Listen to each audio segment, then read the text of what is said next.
Hey everybody, I'm going to say good morning because it's Sunday and I'm finishing up the last lesson for Unit 2 for you guys, and this lesson is probably the most challenging lesson in the unit and one students struggle with a lot.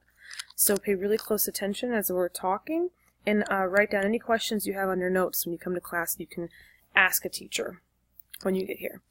So this lesson is all about solving equations that have only letters. That's what this means when it says letters everywhere, solving equations with unspecified constants, meaning that we don't know what the numbers are. So these equations will have only letters. So your aim today is that I can solve equations that contain only letters using inverse operations. But let's read. At this point, we should feel very competent solving linear equations. In many situations, we might even solve equations when there are no actual numbers given. Let's take a look at what we mean in exercise number 1. So exercise number 1 says solve each of the following problems for the value of x. In B, write your answer in terms of the unspecified constants a, b, and c. And I want to talk about what this phrase in terms of means. So in terms of means that those are the numbers or letters you aren't solving for. So when this says in B, write your answer in terms of a, b, and c, it means you're not solving for a, b, and c. You're actually solving for this variable x. And I'll show you more what I mean when I do the letter B. But let's take a look at A. We're solving for x. So it's pretty simple. I subtract the 3 on both sides. Let me use a different color pen for this one. We subtract 3 on both sides. These cancel out, and I'm left with 5x equals 33 minus 3 is 30. And then divide both sides by 5, and I get x equals 6. Okay, let's take a look at B. B is weird because it has no numbers. However, we treat it exactly the same. So you treat it the same. We're trying to solve for x right here.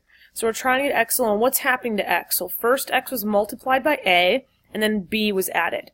So let's just reverse it. So let's subtract the b.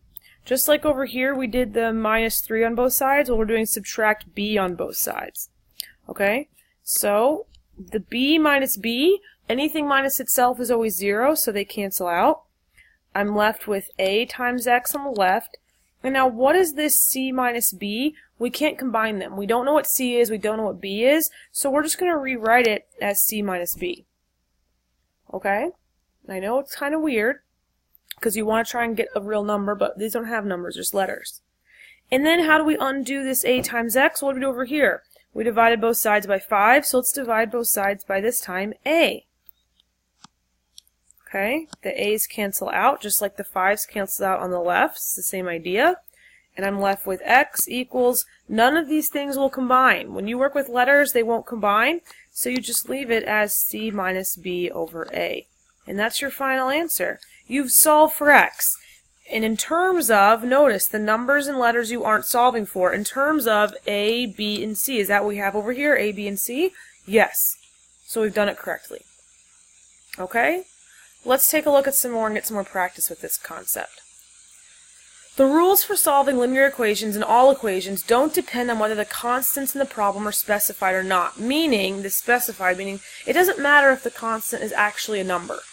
We can still solve an equation even if it's represented by a letter. The biggest difference in exercise 1 between A and B is that in B, you have to leave the results of the calculation undone. So we couldn't calculate this c minus b over a. We couldn't figure it out, so we just left it that way, and that's the final answer. So exercise 2, let's try this again. But in letter B, leave your answer in terms of a, b, c, and d. So we're still solving for x. But now we've got an extra step to do. So let's take a look at A, and as always, you can try this on your own first, and then pause the video, try on your own, unpause and check it, if any of you want to do that. Okay, so the first thing I need to do here is add the 7 to both sides. The 7's cancel out, and I'm left with x plus 5 over 2 equals 3 plus 7 is 10. Now, I have to multiply both sides by the denominator to get rid of that fraction. I'm left with x plus 5 equals 10 times 2 is 20. And last step, subtract the 5 on both sides.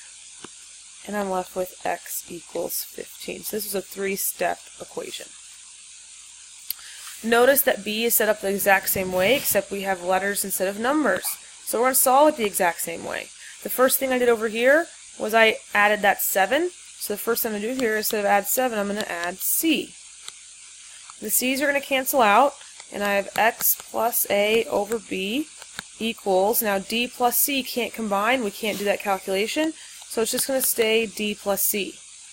What was my next step? So this was my first step. Oops, sorry. So this was my first step, was to add the 7. My second step was to multiply both sides by the denominator, so that's what I'm going to do here. Multiply both sides by b. Now be very careful here. When you multiply both sides by something and you've got 2 terms, you've got to multiply both of those by b. So you got to put it in parentheses and then multiply by b. It's like the distributive property, right? b has to be multiplied by every single thing. So you just put that in parentheses and multiply by b. Or, and I'm going to do this option as well, let's say we had this, the same problem, x plus a over b equals d plus c. When you multiply by b, you could just multiply d by b and c by b. It's the exact same thing, okay? And then you can continue that way. So this is an option for you. So these b's cancel out, and I'm left with x plus a equals, I'm going to put the b in front, and then d plus c in parentheses, okay? Now, what was my last step here? I subtracted the 5, so my last step here is instead of 5, I'm going to get rid of the a. And keep in mind the a can't combine with b, d, or c, so I'm just going to write it at the end. b times d plus c, and then subtract a. Now, sometimes it helps to plug in numbers, like, I don't know if this is right. So what you could do in the very beginning of this problem is that you could say, okay, let's pretend I know what those values are. Let's pretend that, you know, a is 2, b is 3, c is 4, and d is 5. You could then plug those in and see if you get the same thing. That's an option as well. Okay? Of course, we can have numbers. Of course, we can have numbers we know throw into the mix. The most important thing is to know when we combine numbers and produce a result when we can't. So now this exercise is going to show what happens when we have letters and numbers combined. So exercise 3 says, when 2 times x minus h plus k equals 8 is solved for x, in terms of h and k, so we're solving for x and we're keeping it in terms of h and k, its solution is which of the following? Show the algebraic manipulations used for your answer. So even though this is multiple choice, we've got to do this problem out because it's saying to show our work. So I'm going to write it out. 2 times x minus h plus k equals 8. Okay, now I'm going to start to solve the problem, and I remember I'm keeping it for x, and I'm thinking about the first thing I can do. Well, I can subtract this k and get rid of that k and put it to the other side. The k's cancel out, and I'm left with 2 times x minus h equals, now 8 and k can't combine. You cannot combine 8 and k. It's like saying apples and oranges. You can't put them together. So we're just going to say 8 minus k. Okay? I'm still trying to solve for x, so I'm going to divide both sides by 2. Now when I divide both sides by 2, since this 8 is a number, I can divide the 8 by 2 and get a number. So I'm going to divide each of the terms by 2. It's just like in this last problem where when I multiplied by b here, here and here, I multiplied both sides by b. See how I did it this way? Or I could have also just done b times d and b times c, or used parentheses. Well, this time I'm using that second option, where I'm going to divide each thing by the 2. What this does is lets me get the x minus h on this side, and I can reduce the right side. What is 8 divided by 2? Well, 8 divided by 2 is 4. K, and keep the minus sign, k divided by 2, we don't know what k is, so we don't know what k divided by 2 is, so we're just going to leave it as k minus 2. Okay, we still don't have x by itself yet. The final step is to undo that addition of h. So the h's cancel out, and I can't combine h with a k over 2 or 4, so I'm just going to tack it on to the end here. 4 minus k over 2 plus h. Well, that eliminates these two as options because there's no k over 2. And if I look at 3 and 2, which one matches? This one has an h over 2 in it. Well, this has a k over 2, so it can't be this one. This is the correct answer. Okay, I can always rearrange my terms. So in this answer, see how I have the h and the 4 in front? That's okay.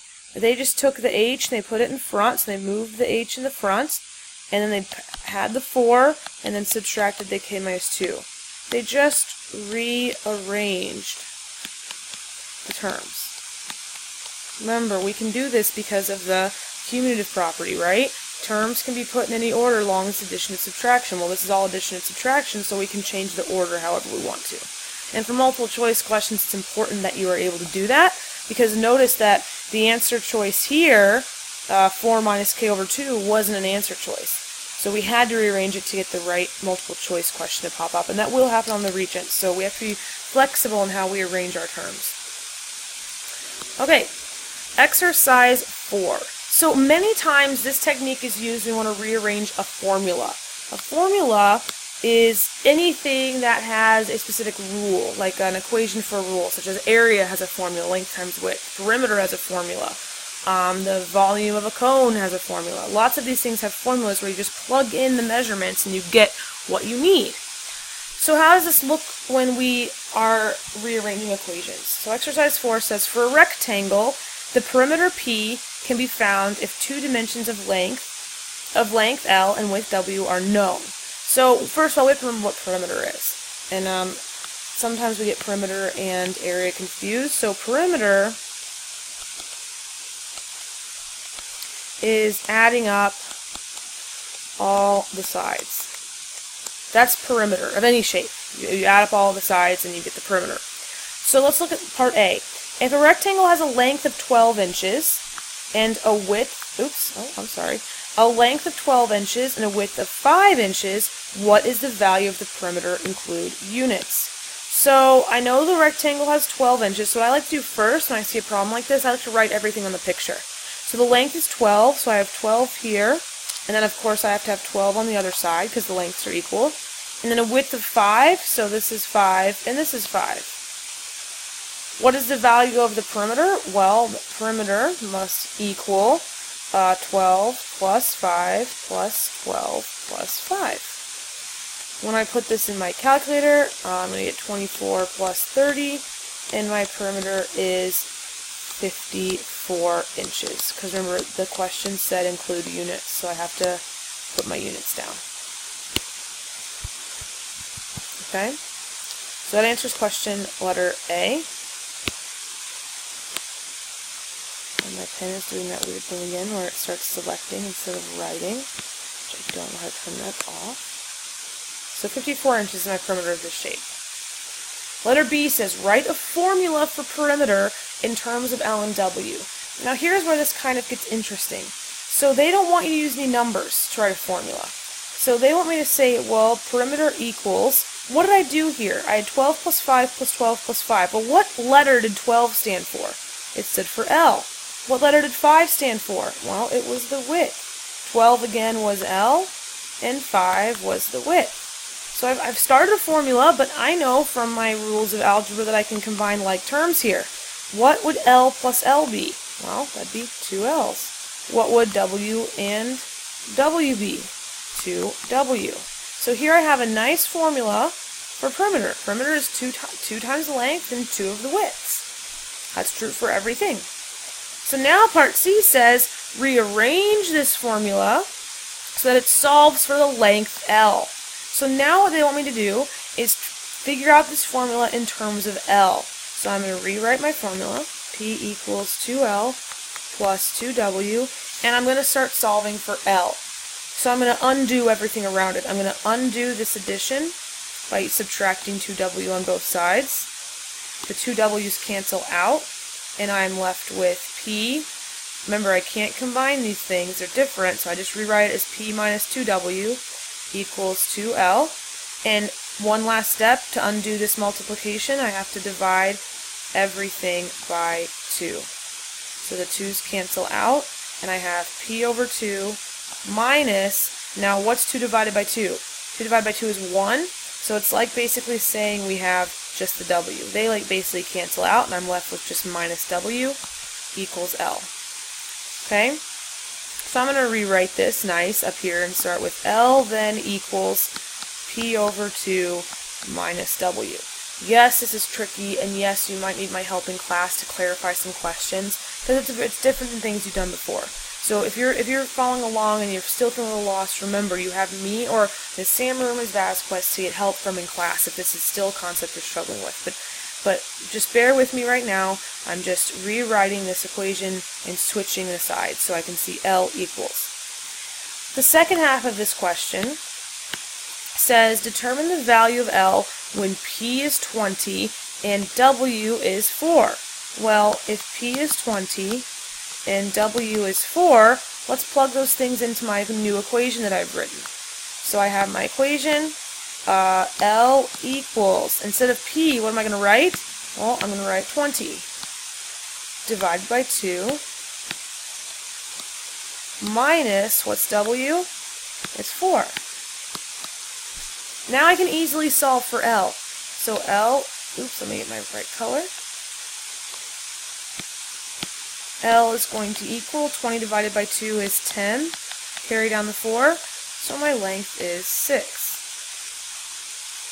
The reason this was so much nicer was because, say I'd used P equals 20 and W equals 4 in the original. So I'm going to scroll down, and here's my original equation. Use black. So my original equation was P equals 2L plus 2W. That was my original. If I plugged in 20 for P here, and the 4 for L, 4 for W there, there's my 4. See how much harder it would have been to solve for L? I would have had to multiply the times 4, subtract the 8 from both sides, get 12 equals 2L, divide both sides by 2. I would still get that L equals 6, but look how much more steps it took me. Right? So that's why solving these kind of equations is so important. Okay? Let's take a look at exercise 5. There's one last complication we need to look at that's often challenging for students at all levels. Let's take a look at this next problem. Consider the equation ax plus b equals cx plus d. We'd like to solve this equation for x. Let's start with a situation where we know the values of a, b, and c, and d. So let's start with a situation you're familiar with. If I were to solve this, remember I told you to try and get those x values on the left. So I'm going to move that x term over, so get rid of them on the right. 8x minus 5x. How we're combining 8x and 5? Remember, we're doing basically 8 minus 5 to get the 3x. Right? Carry down the 1 equals 22. So I'm going to go ahead and go over here to b, and I'm going to do this one side by side. So when I want to get x, well, I'm going to do the same idea. I'm going to subtract this cx over. The same way I subtracted the 5x. These cancel out. Now ax minus cx we can do something with. Because we know that over on the left side, over here, 8x minus 5x was really combining the 8 and the 5. So really, this is like saying a minus cx. Which I know is very weird, but isn't that how we got the 3? We did 8 minus 5. So it stands to reason that's the same as a minus c. We just don't know what a minus c is, because it doesn't have a number, but we can still write it like we would know. And then d is over here on the left. Okay. Oh, I forgot the plus b. Sorry. So we should have a plus b equals d. Back over my original one, the next step is to subtract 1 on both sides, so they cancel out. I get 3x equals 21. So back over to the right side, I'm going to subtract b the same way. These cancel out, and I carry down the a minus cx. D and b can't combine, so it just stays d minus b. And finally, what's my last step over here? To divide both sides by 3. So I divide, get x equals 7. So the same thing over here. I'm going to divide now this time by a minus c.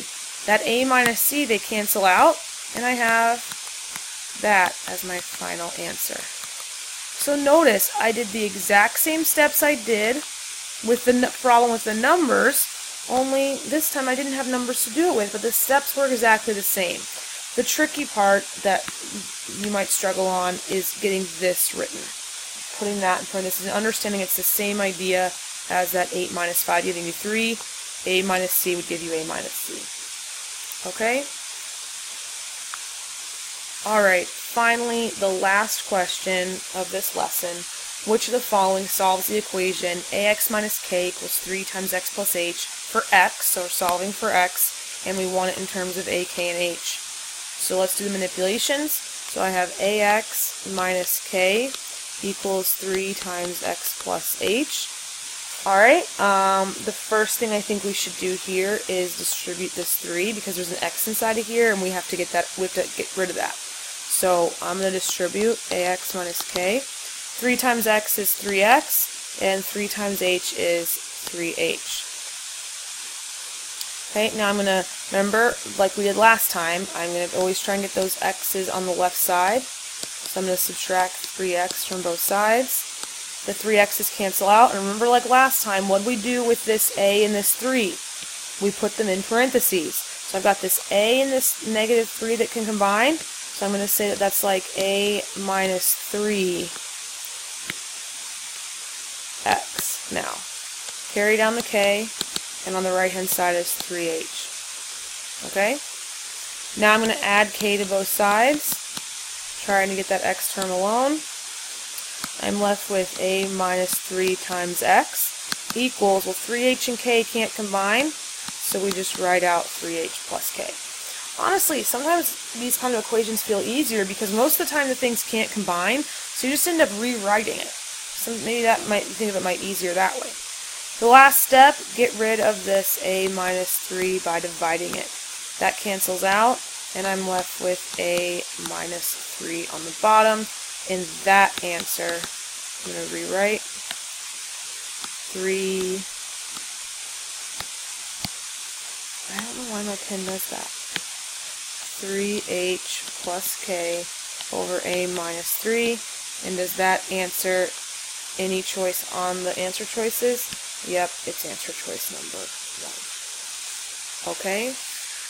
Go ahead and try the fluency in class. I'll be here to help you, Ms. Vasquez and Samu. This is probably the toughest lesson of the unit, so it might take you a bit longer to master it. So please, get the help you need. Don't be afraid to ask questions. You can email me, and don't forget about the Help Center on the website. That's there for you to use. Thank you for watching this longer video today. I appreciate it. It's your last lesson of the unit, and I'll see you in class.